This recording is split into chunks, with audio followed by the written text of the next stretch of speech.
Yeah, so I've been watching a couple of videos over the past couple of days about workplace bullying and bullying in general. And so it just sort of prompted me to talk about my own experiences with bullying. So growing up, I've been bullied in school up until high school. When when people saw that I would fight back, and I played football, and people saw that people saw I was tougher than they ever thought I was.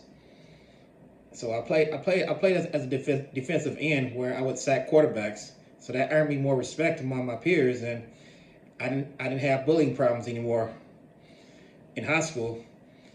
But fast forward to recently, when I was working at the post office, that's what I really want to talk about: workplace bullying, because I did experience that. So basically, I was working at the post office as an ARC, which is an assistant rural carrier.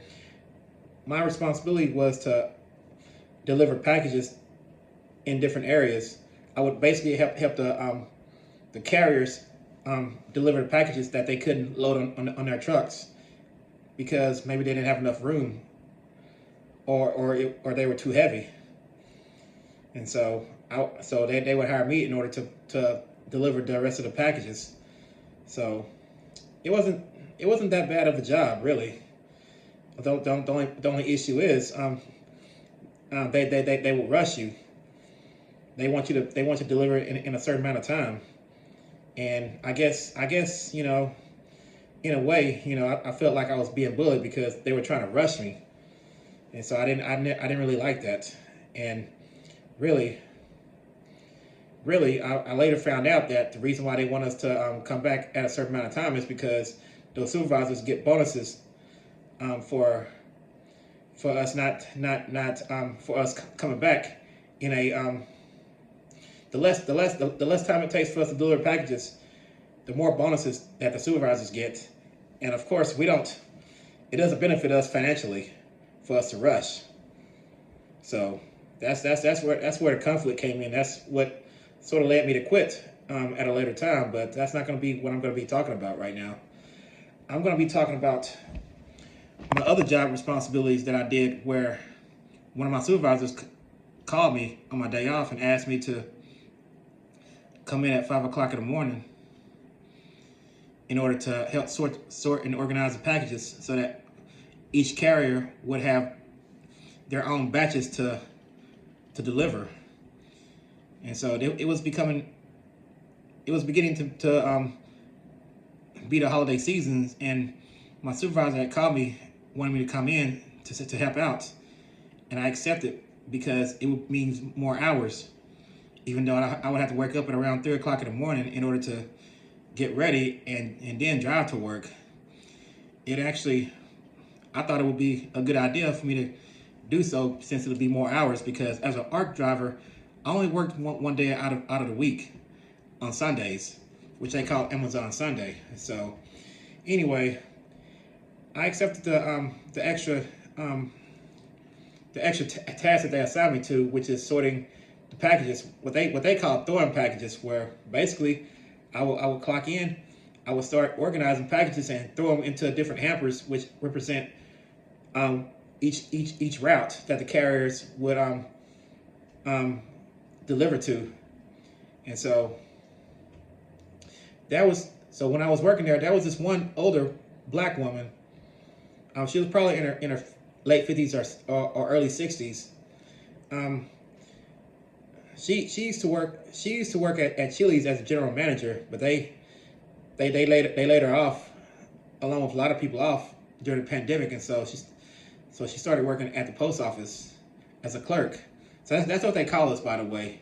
For everybody who work at the post office, who don't do deliveries, who just do operations such as sorting packages or doing customer service at the front counter, they're called clerks.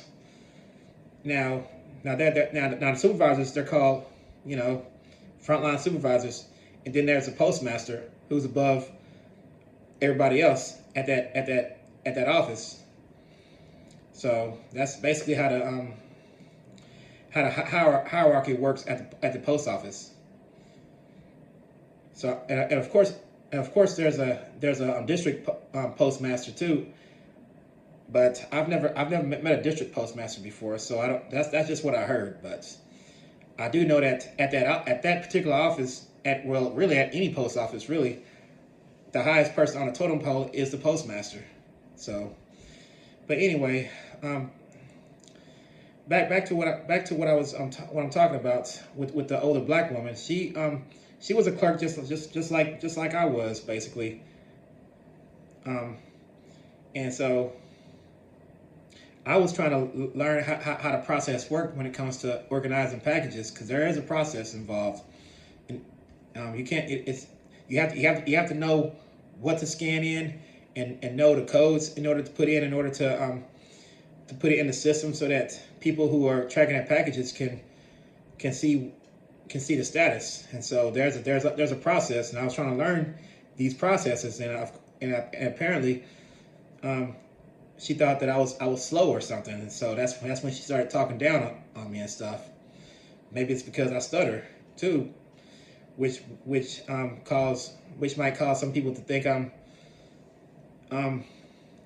have some kind of problem, some kind of mental problem, or whatnot. So or I'm not up to speed. So that's when she started talking down on me and disrespecting me. Telling me she didn't ask me to do anything. She told me to do something like she was my supervisor or some boss.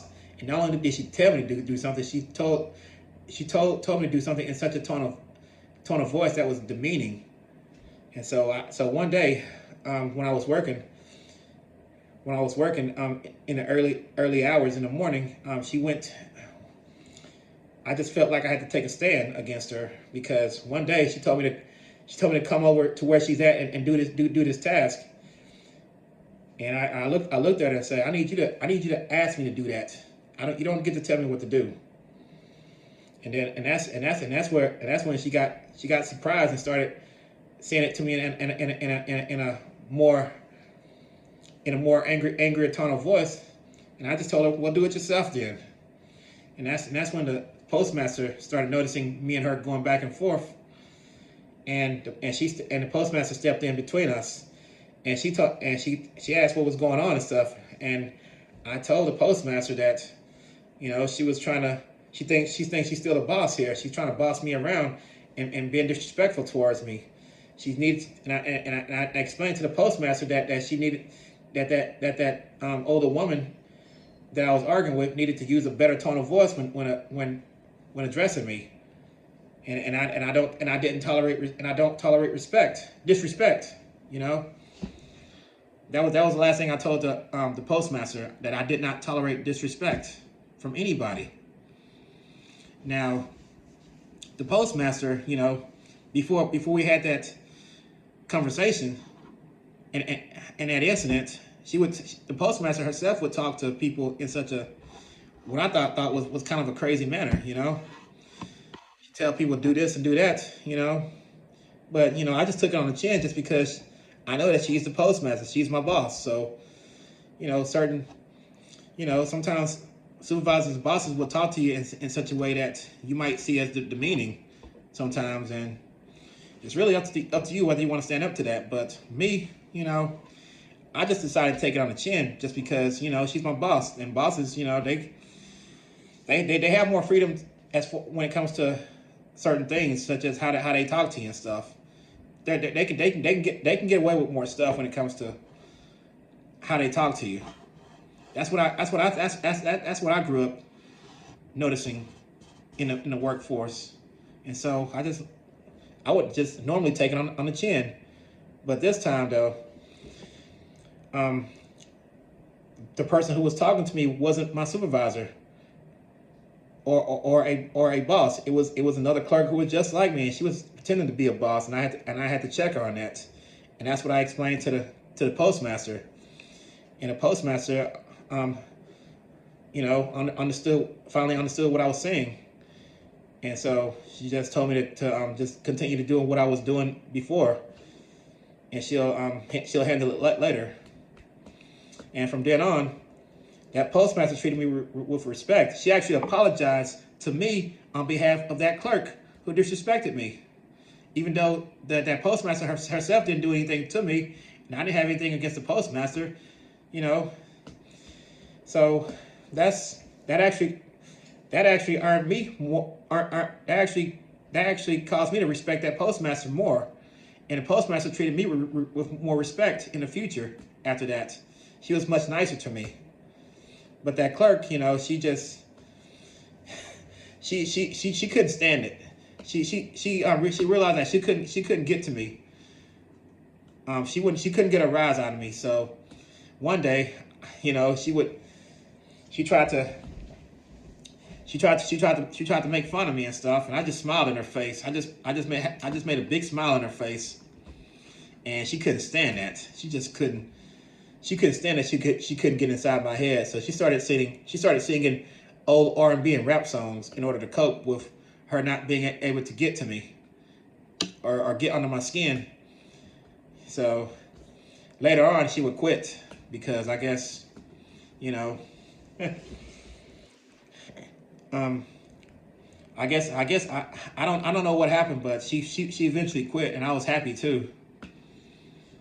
And so sometimes you just gotta stand up for yourself. You know, you just have to know what you're willing to take and what you will not take. And at that day, I just wasn't gonna take shit from somebody who's not a boss, who's in the same position as I am. You know, if you want me to do something for you, you need to ask me in a polite manner. You don't need to be trying to boss me around, telling me to do something when you're not even a boss. You know, you don't get to do that. You're not a boss. Really, even if you're a boss, you know, you still need to talk to people with respect, no matter who they are. So, yeah, that was my experience at the post office, and I felt like I was bullied somewhat by one of my supervisors because she wanted me to do things faster and stuff. You know, I just don't like to be rushed.